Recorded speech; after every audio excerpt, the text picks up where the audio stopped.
மக்களே வணக்கம். சங்க இலக்கியத்தில் மடல் ஏறுதல்னு ஒரு நிலை இருக்குது. அது என்னென்னா, அந்த பொண்ணு வீட்டில் ஹவுஸ் அரெஸ்ட் பண்ணுறாங்க.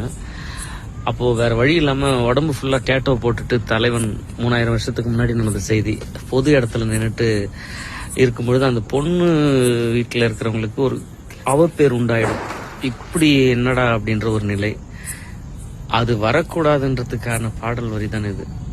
என் உயிர் போனாலும் துயர் இல்லை பெண்ணே, அதற்காக வாடினே.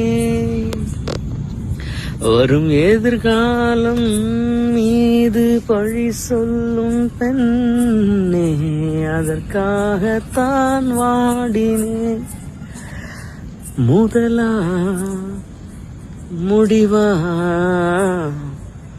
அதை உன் கையில் கொடுத்து விட்டேன். உயிரே உயிரே வந்து என்னோடு கலந்து விடு. நினைவே நினைவே என்னை மண்ணோடு கலக்க விடு. நன்றி.